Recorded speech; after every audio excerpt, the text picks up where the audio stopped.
Hi ആൾ, ഇന്ന് നമ്മൾ ഉണ്ടാക്കാൻ പോകുന്നത് മസാലയോട് കൂടിയുള്ള ഒരു ചെമ്മീൻ ഫ്രൈ ആണ്. അതിനായിട്ട് കുറച്ച് കുഴിയുള്ള തരം പാത്രം എടുക്കുക. ഇരുമ്പ് ചട്ടി ഉണ്ടെങ്കിൽ ഏറ്റവും നല്ലത്. അതിലേക്ക് കഴുകി വൃത്തിയാക്കി വെച്ച കുറച്ച് ചെമ്മീൻ എടുക്കുക.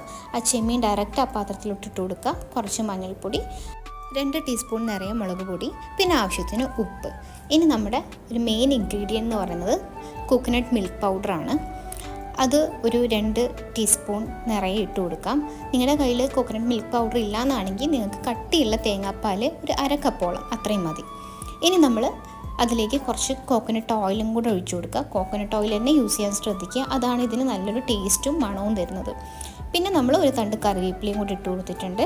ഇഞ്ചിയും വെളുത്തുള്ളി ഒന്നും വേണ്ട. ഇനി ഒന്നുമില്ല, എല്ലാം ഒന്ന് മിക്സ് ചെയ്ത് കഴിഞ്ഞതിന് ശേഷം സ്റ്റൗ ഓൺ ചെയ്യുക. അതിലേക്ക് ഇത്തിരി വെള്ളം കൂടി ചേർത്ത് കൊടുക്കാം. ഒരു 1/4 കപ്പ് മുതൽ 1/2 കപ്പ് വരെ വെള്ളം ചേർത്ത് കൊടുക്കാം.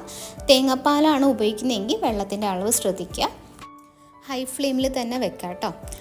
നന്നായിട്ട് തിളച്ച് വന്നിട്ടുണ്ട്. നമുക്ക് നന്നായിട്ട് കുറുകി കിട്ടും. ഇതുപോലെ ഹൈ ഫ്ലെയിമിൽ തന്നെ ഒരു 10-15 മിനിറ്റ്സ് വരെ വെച്ച് കഴിഞ്ഞാൽ തുറന്ന് വെച്ചും അടച്ചു വെച്ചും ചെയ്യാം. ആദ്യത്തെ ഒരു 5 മിനിറ്റ് അടച്ചു വെച്ചിട്ടും അടുത്ത 5 മിനിറ്റ് ഇതുപോലെ തുറന്ന് വെച്ചും നന്നായിട്ട് ഹൈ ഫ്ലെയിമിൽ തന്നെ വെച്ച് കഴിഞ്ഞാൽ മസാലയൊക്കെ കുറുകി ഇളക്കി കൊടുക്കാൻ മറക്കരുത്.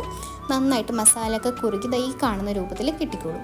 ഈ മസാലയൊക്കെ ഒരു അടിപൊളി ടേസ്റ്റാണ് കേട്ടോ. ചോറിൻ്റെ കൂടെയാണെങ്കിൽ ഇതും തൈര് കറി മാത്രം മതി കേട്ടോ. പത്രിയുടെ കൂടെയും സൂപ്പറാണ്.